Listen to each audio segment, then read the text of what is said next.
Ed Oliver. I want to talk about if the Washington Wizards should monitor the Kyrie Irving and Kevin Durant net situation. I want to talk a little bit about the playoffs and the Wizards. We're at a great NBA Draft Prospects Pro Day yesterday. Let's get to it. You are Locked On Wizards, your daily Washington Wizards podcast. Part of the Locked On Podcast Network, your team every day.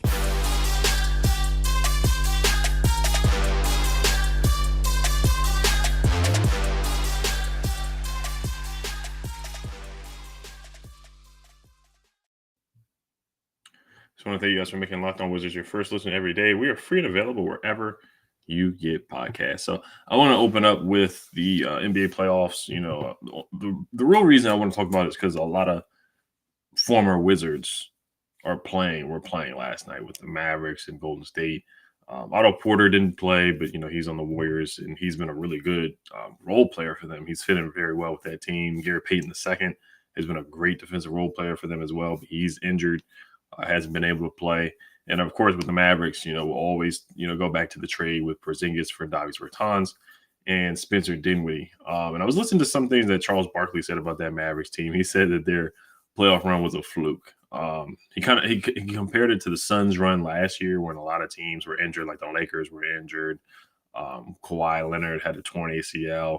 There was a lot of injuries that happened. Jamal Murray with the Nuggets was out, and the Suns took advantage of that. Now this year, the Mavs, they skunked the Suns in that Game 7, so it's not comparable with the amount of injuries. Kawhi Leonard out once again, Jamal Murray out with the Nuggets. So, the Nuggets are going to be back and better next year. He was saying that the Suns will probably, you'll see what happens with them because they might trade DeAndre Ayton. The Clippers will be back. So he named a couple of teams that we will be back and better. The Grizzlies, the Warriors are going to be the Warriors for the next couple of years. I mean, Steph Curry is incredible. Klay Thompson had a heck of a game. Hit 7 threes last night. He just went crazy from three. Said he really should have made 10 threes last night. He had 32 points. He was 8 for 16 from the 3-point line, which is ridiculous. Kevon Looney, 10 points and 18 boards. He was an X factor last night. 18 rebounds. It's just Dennis Rodman-esque type of rebound. Andrew Wiggins has found a home with the Warriors. 18 points and 10 boards. Jordan Poole, 16 points. Moses Moody, a guy who I wanted the Wizards to draft last year, who went a couple spots ahead of the Wizards, had 7 points and is playing really well as a rookie. Jonathan Kuminga only had 2 minutes last night. So that team, the Warriors team, I got them winning that championship. I really do. I have them winning. So Otto Porter most likely is going to get a championship ring. Former Wizard Gary Payton II is going to get a championship ring. But Dinwiddie, he was just up and down for the series for the most part. He had some good games and some rough games. He had 26 points last night, but it just wasn't enough. And the playoffs have been rough. It's been a lot of blowouts. Luka Doncic defensively, they just hunt him. They look for him defensively. And it's similar to James Harden in a sense where James Harden is just incredible on offense, but defensively, teams look for him. They hunt him, and they force feed whoever is guarding. They look for Luka on the defensive end, and they go right at him. That first half of Luka was rough. The second half was a lot better, but it was just a little too late. Too little, too late. But just looking at the playoffs and looking at some of the former Wizards, Spencer Dinwiddie, he had a better role there coming off the bench. Once again, very inconsistent, though. In the Suns series, he had 8 points in Game 1, 11 points in Game 2, 4 points in Game 3, 10 points in Game 5. Game 5, he had 2 points. Game 6, he had 15 points. Game 7, he had 30 points. So he had 3 games in the series where he had single digits, singles. And then he had 4 games in that 7-game series where he had double digits. One was 11, one was 10. So it just shows the inconsistency of Spencer Dinwiddie. And then in the Gentleman's Sweep series against the Warriors, he had 4 points in Game 2, 17 in Game 1, 10 points in Game 4, 26 in Game 3, and then 26 last night. So just very inconsistent. One game he'll have 4 points, and then the next game he'll have about 20 points. So it's very inconsistent. It's similar to what he did with the Wizards in a sense. And then Davis Bertans played the way that he played with the Wizards. 3 points last night, 5 points in Game 4. Game 3 had 2 points.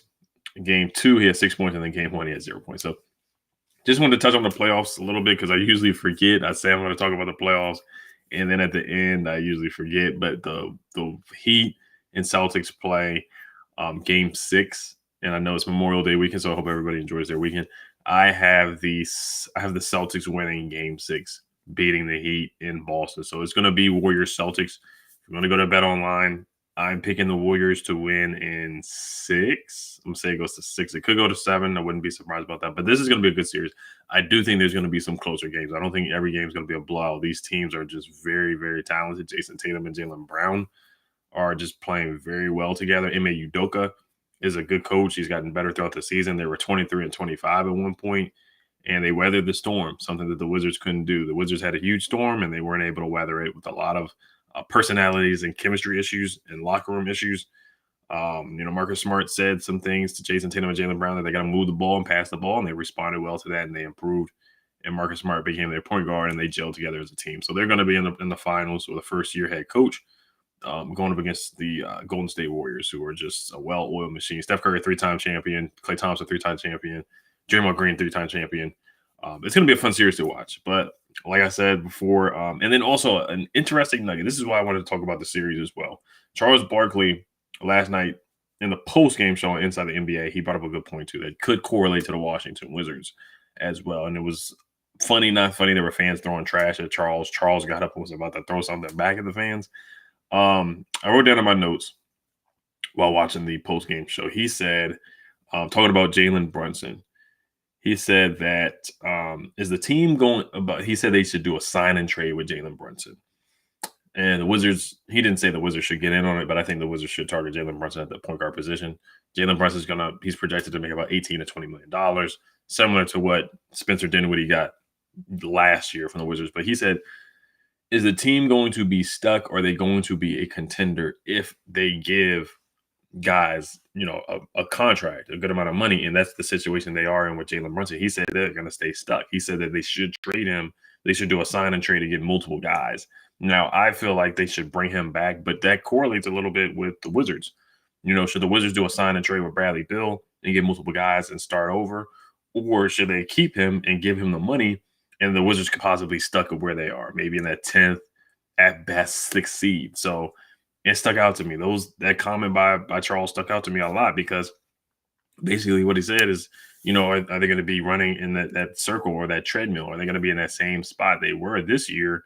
Or even worse, if they give Jalen Brunson a good amount of money, they can't sign other guys. If the Wizards get Bradley Beal, that max deal, who else can they add to make the team better? Can they maneuver and make moves to be better? Or giving Bradley Beal that max money, are they going to be stuck in purgatory, or where we're at? We're at best, we're a playing team, 8th seed. What's the ceiling that can Bradley Beal elevate this team? Can Jalen Brunson make this team any better with Luka? What guys can they add if they give Jalen Brunson, a 3-year, $60 million contract? So that was intriguing to me, what stood out to me last night. But once again, we see some former Wizards moving along to the championship. So Otto Porter, Gary Payton II, we'll see if they get rings. I think they will. And we saw Spencer Dinwiddie and Bertans somewhat revert to some of the lackluster play that we saw with the Washington Wizards. But do want to get to who the Wizards pro day they went to. It was Bennedict Mathurin. Do want to talk about his fit here, how much I like him with the Wizards. I like him a lot. He's my number one guy at pick 10, best player available. But I want to talk about, who showed up to the pro day. But before we do get into that, this episode is brought to you by Built Bar. I got the birthday puffs in the fridge. I got them in the mail a couple of weeks ago, and they're really, really good. They're nice. It tastes just like a birthday cake. They really do. They taste like a candy bar, but it's super, super, super healthy. Got to try the Built granola bars. They come in 3 unbelievable flavors: chocolate, peanut butter, chocolate coconut, and white chocolate berry. Want to try all 3 flavors? You can get a mix box at built.com right now. With 150 calories, 15 grams of protein, and only 4 grams of sugar, Built granola bars will change your world. Built has cracked the code to better granola. They're the perfect healthy snack to pack in your lunch, take on the road, or eat as a snack. And they are made with collagen protein, which your body absorbs more efficiently and provides tons of health benefits. So if you've been waiting for a healthy and delicious granola bar to hit the market, this is your time. Head to built.com right now to get the Built granola bars. 3 delicious flavors to try: chocolate peanut butter, chocolate coconut, and white chocolate berry. Don't miss out. You got to get yours today. Go to built.com to get Built granola bars now. Go to build.com, use promo code LOCKED15. That's all caps. So locked is in all caps 15 and get 15% off your order. Use promo code LOCKED15 for 15% off at build.com. And it's 15 LLCKED 15 for 15% off at build.com. So I want to thank you guys for making Locked On Wizards your first listen every day. Make sure to go check out Locked On NBA Big Board. Host Rafael Barlow from NBA Draft Junkies and author of the NBA Big Board newsletter is joined by Richard Stamen, Sam Ferris, and Leif Thulin, giving fans an in-depth look into the NBA draft, mock draft player rankings, and, of course, big boards. It's free and available wherever you get podcasts.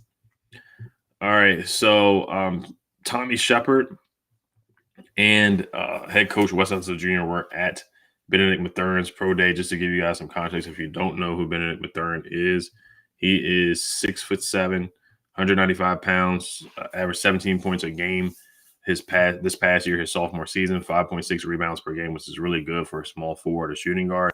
2.5 assists per game, 45% from the field, 36% from the three-point line, which is above average, 76% from the free throw line, which I would want to see him improve on that. 53% effective field goal percentage, was a Pac-12 All-Freshman of the Year, 21-22 All Pac-12 team, Pac-12 team player. He was the Player of the Year in the Pac-12 in 2022, All Pac-12 tournament team, Pac-12 tournament MVP, consensus All-American. So this guy has a lot of accolades, a lot of awards, and rightfully so, deservedly so. He plays his butt off in every possession. This is a high-energy guy, super uber athletic. The TCU game where this guy did a backdoor cut and just posterized the big man against TCU in the second round. That really opened my eyes. That awakened me. I was like, we got to get this guy on the roster some way, somehow. Now, I'm concerned that the teams before us, the Spurs, the Pelicans, and the Blazers. Now, the Blazers want to trade that 7th pick of the draft. I would be willing to trade the 10th pick to pick 7. I would move it to pick either 8 or 9. If we have to move it to pick 7, that means, of course, you have to give up more assets. I feel like if the Wizards want to move up 1 pick to pick 9, I really feel like they can do the trade that I told you guys a couple years ago, where it was pick 11 from the Hornets, and they traded up with the with the Clippers for pick 10. And pick 10 ended up being Miles Bridges, and pick 11 ended up being Shai Gilgeous-Alexander. Now, the Hornets gave up their 11th pick and 2 second-round picks. The Wizards do have a second-round pick this year. The trade with the Dallas Mavericks, they got pick 56.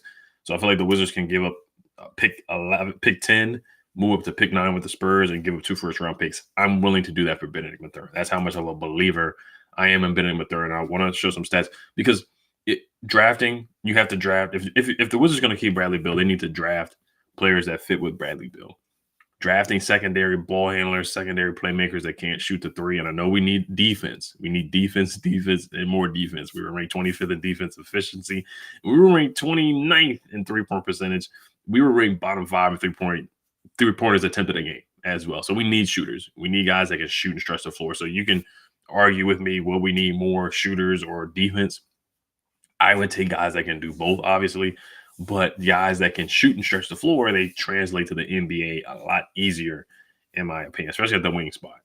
Bennedict Mathurin, we need guys that can do things without the basketball in their hands. We don't need guys that need the ball in their hands to be effective. And that's what I like about Bennedict Mathurin, excuse me, the most. He's a catch and shoot threat. Shot 36.9% from 3 overall as a sophomore. Percentage, he was in the 69th percentile shooting off screens. So he's a good off-ball cutter coming off screens. Very good in transition. 82nd percentile when in transition as well. Look at the behind the back that he did in transition and dunked the ball against Oregon State. Look at the film and the highlights on that. He's a great cutter as well. It's just like Corey Kispert's a great cutter. Corey Kispert, I think he fits well next to Bradley Beal on the Wizards because he can move without the basketball. He's a great cutter. Bennedict Mathurin scored 77 total points off of cuts. Was in the 86th percentile for cutting per synergy. Great offensive rebounder too, and it was in the 99th percentile for offensive rebounds. Averaged 1.4 offensive rebounds per game, 5.6 rebounds total per game. So he's super athletic. He likes to defend too. Found some quotes that I saw from the combine in his pro day. He says, I think my shooting is the biggest part of my game, end quote, from Mathurin. Also, quote, I think I'm a two-way player. I think I'm able to showcase to get a stop defensively. I give them 30 seconds and we get the win because I get a stop, or offensively because I'm able to shoot the ball and just have an impact in both ways, end quote. A question mark about his game is his playmaking. Can he play make? Can he create for others?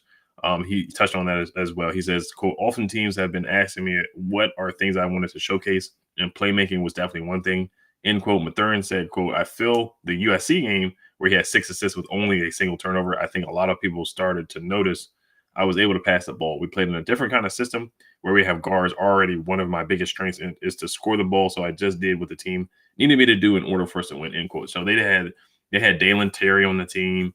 They had, I want to say Steve Kerr's nephew or Steve Kerr's son on the team. So they had a lot of guards on that roster. Dalen Terry is a point guard / secondary ball handler. He's 6'7". He's really wiry and lean. He's super athletic too. If he declares for the draft or if he stays in the draft, that's somebody the Wizards should certainly look for in the second round.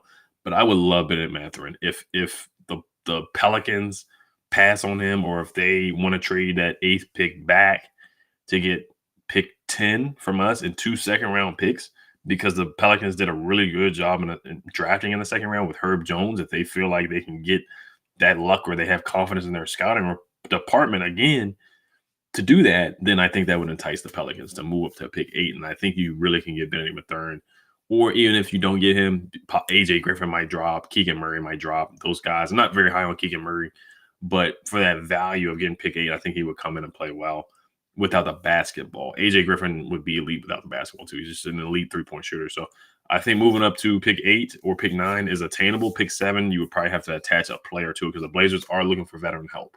That's the thing with the Blazers. So you might have to attach a KCP or a Kuzma to pick 10, which I think is a little too much just to move up 3 spots to pick 10, in my opinion. So, but I do want to get to Kyrie Irving, the odds and the chances that something could happen. You never know what can happen. Players get disgruntled and they get upset. So I do want to pull up the article here from, I want to say his name is from, he works with the New York Daily News. Last name is Winfield, and he wrote an article about Kyrie. I want to give this guy his credit here. I'm sorry. I want to give this guy his credit and not leave him out. But basically, he said the Nets are unwilling to give Kyrie Irving a long-term contract. This is Chris. His name is Christian Winfield for the New York Daily News. He wrote an article saying that the Nets are unwilling to give Kyrie Irving a long-term extension due to personal decisions to not get vaccinated and unpredictable injury history. Now, this could be a pipe dream. This is what the offseason for. It's for rumors. This is not a rumor. This is real. But connection with the Wizards, there's no smoke. There's no fire. I'm just asking, should the Wizards monitor the situation here? Do they have the assets to make a trade with the Nets? If Kyrie Irving demands a trade here and says, hey, I want to go to the Washington Wizards, I think that's the only way. And then per the Nets Daily 13 hours ago last night, he said NBA teams believe the Nets would be open to Kyrie Irving doing a sign and trade if he opts out of his contract. So he has a player option right now. Similar to Bradley Beal. He has until June 30th, the day before July 1st, where free agency starts.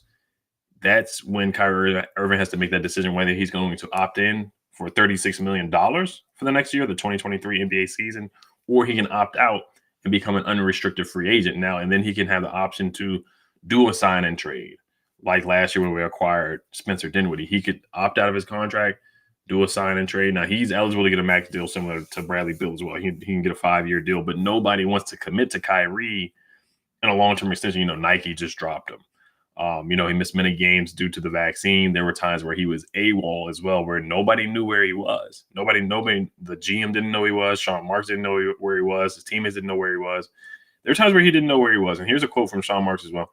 You want people here to be part of something bigger than themselves. It's a team sport, a team game. It's not individuals. We want people to be here for the right reasons and buy into their roles, find their roles, high character guys. Quote, we want to avoid the drama. We want to avoid the distractions. These last couple of years here, with whether it was expectations set on the team or some of the outside circumstances that were going on in the world, they affected our guys, both individually and as a group, really poorly individually. Also, Winfield wrote that the Nets championship hopes hinge on an amicable solution with Kyrie Irving, whose personal decision not to get vaccinated and unpredictable injury history have left the Nets hesitant and now, according to a source familiar with the Nets through the process, outright unwilling to give him a long-term decision. Also, side note, Kevin Durant has not talked to the Nets front office since they got bounced out the first round. Now that could be normal. He's taking a break, enjoying his vacation, and enjoying his time away from the team. This is the offseason. This is vacation time for Kevin Durant. So that could be normal circumstances there. But, it's something to monitor. We've seen players ask out before. We saw what happened with James Harden with the Nets asking out. The same guy that wrote the article said that James Harden in the future would not be on the Nets after this season as well. So this guy, he has some intel there.